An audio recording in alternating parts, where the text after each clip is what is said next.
करिए, ये आपका चुनाव है।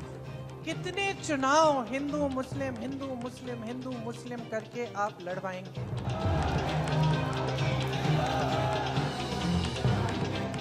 आप तय करिए, आपको कैसी राजनीति चाहिए? नैतिक राजनीति कि नाटक की राजनीति? सत्ता की राजनीति कि सत्य की राजनीति? परोपकार चाहिए आपको या अहंकार चाहिए? ये तय करिए।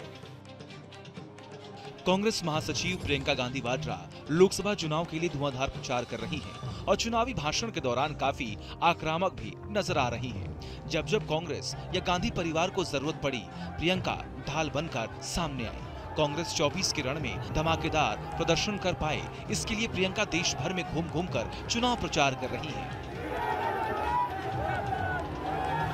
दूसरे चरण के प्रचार के आखिरी दिन प्रियंका आज केरल के वायनाड पहुंची और आज भाई राहुल गांधी की तरफ से मोर्चा संभाला।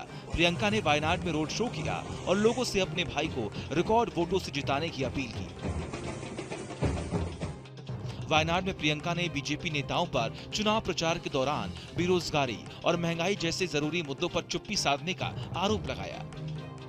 चुनाव जो भाजपा के बड़े बड़े नेता हैं, प्रधानमंत्री जी इंक्लूडेड, उनके व्यवहार से ये लग रहा है कि चुनाव उनके पक्ष में नहीं जा रहा है, क्योंकि वो ऐसा लगता है कि बौखलाए हुए हैं, बहकी बहकी सी बातें कर रहे हैं, पता नहीं कौन से मुद्दे उठा रहे हैं। जबकि अगर 10 सालों के लिए इन्होंने कुछ किया होता जनता के लिए, जनता के जीवन में तरक्की लाने के लिए, तो आज ये मंच पर आकर ये डिस्कशन नहीं होता जो आजकल हो रहा है। पीएम मोदी ने कहा था कि वायनाड में राहुल गांधी को हार का संकट दिख रहा है और वो इस लोकसभा क्षेत्र को छोड़कर भाग जाएंगे।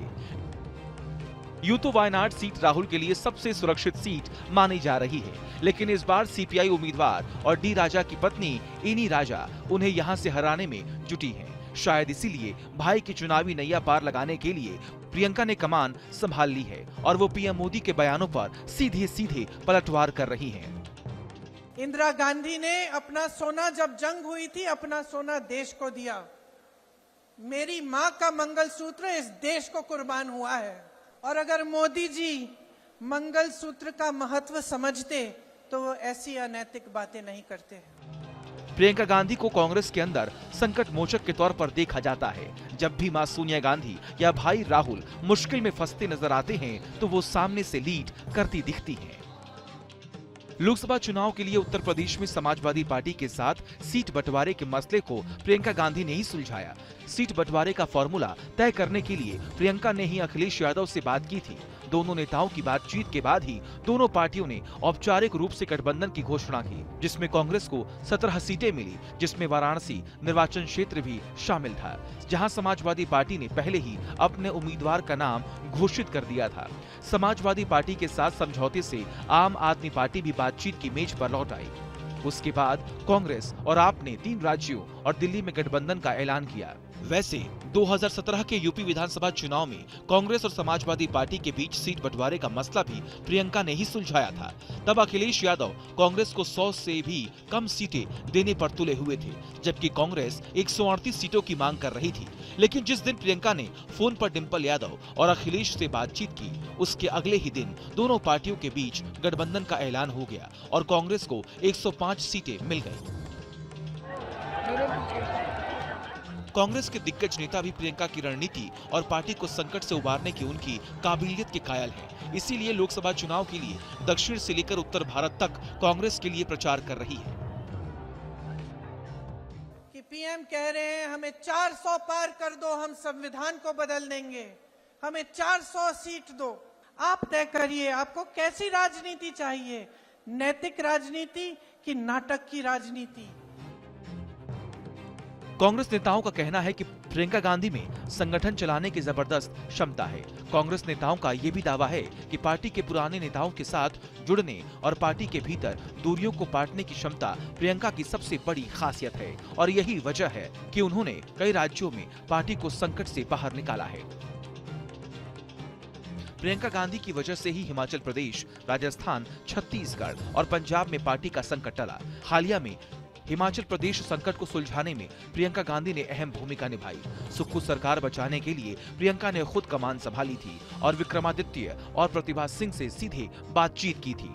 राजस्थान में जब सचिन पायलट और अशोक गहलोत आपस में भिड़े थे तो प्रियंका के दखल से ही सरकार बची थी। वर्ष 2018 में छत्तीसगढ़ विधानसभा चुनाव से पहले कांग्रेस नेता टीएस सिंहदेव ने नेतृत्व परिवर्तन की मांग की थी, लेकिन राज्य के मुख्यमंत्री भूपेश बघेल कुर्सी छोड़ने के मूड में नहीं थे। प्रियंका ने ये कहकर मामले को ठंडे बस्ते में डाल दिया था कि नेतृत्व परिवर्तन से पार्टी पर प्रतिकूल प्रभाव पड़ेगा। माना जाता है कि पंजाब के सीएम पद से अमरिंदर सिंह को हटाने और नवजोत सिंह सिद्धू को राज्य में पार्टी प्रमुख बनाने में प्रियंका ने ही भूमिका निभाई थी। हालांकि 24 के चुनावी रण को लेकर बीजेपी का दावा है कि पीएम मोदी की गारंटी के सामने प्रियंका का चुनाव प्रचार कहीं टिक नहीं पाएगा। प्रियंका गांधी को बोलो पहले अपना जाके जरा चेकअप करवा ले कहीं, क्योंकि वो जो बात कर रहे हैं वेल्थ रीडिस्ट्रीब्यूशन की, फिर कहते हैं हमने कहा नहीं, अब सेलेक्टिवली कोट कर रहे हो। अब सवाल ये कि यूपी के रायबरेली सीट के लिए प्रियंका गांधी की रणनीति क्या होगी, क्योंकि यहां से उनके चुनाव लड़ने की अटकलें तेज हैं। वहीं अमेठी के लिए भी प्रियंका की क्या योजना है, इस पर भी सबकी नजरें टिकी हैं। यहां से राहुल गांधी के चुनावी मैदान में उतरने की खबरें हैं। अमेठी और रायबरेली पर फैसला चाहे जो भी हो, लेकिन एक बात तय है कि प्रियंका ने कांग्रेस पार्टी में एक रणनीतिकार और नेगोशिएटर के तौर पर अपनी पहचान पक्की कर ली है।